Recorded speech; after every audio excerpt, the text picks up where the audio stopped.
Roemke with Pathways Dojo, and we're talking about tips with Kyoketsu Shoge.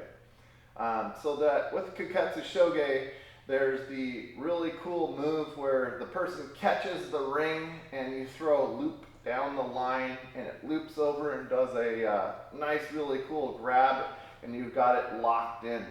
It's like a half hitch rope technique. So when you are solo training and you don't have anybody else around to hold the ring out for you so you can loop their arm, we just go for anything that's around us. So we've got some racks here in the dojo, and I do this in the morning if I'm alone training. I'll just throw the ring over one of the racks and then start to get my practice. So it's a little bit different when I'm don't have an arm that I'm looping over from a forward position, but I can actually send this loop down the line and have it fall over the end of like these hanbos and swords and things like that, which makes it accurate. So as this loop travels down the line, I can gather it up. Now there's a lot of people who say, oh, how do we do the loop down the line and make this happen? And here's a couple really good tips that I found completely help.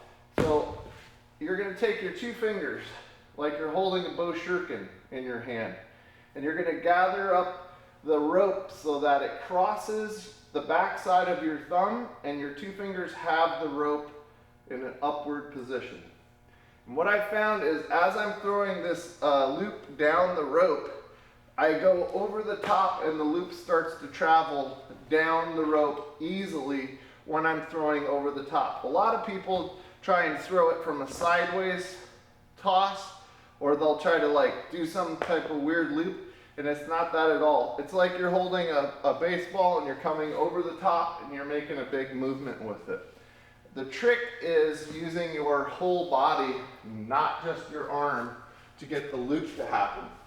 So if we put the ring back on here and I step back, I have my hand in that ready position, and if I just sit here and try and loop this thing down with just my arm strength, I get a tiny loop to start to travel down, and I might get close to doing it, but if I start to really use my whole body in, it starts to make this bigger loop travel down the line, and then we get that nice catch at the end. And then you could try to go multiple times. There's 3 of them in a row. And it gets really fun to try and do that type of training. So give this a try with the Kyoketsu Shoge, with throwing the loop, and we'll give you a lot more accuracy with getting that loop down. When you have another person with you, it gets really nice, because then you can get the whole thing going with the arm and it going over the top. But this should give you a couple really good tips for getting that loop practice so that you can catch that arm.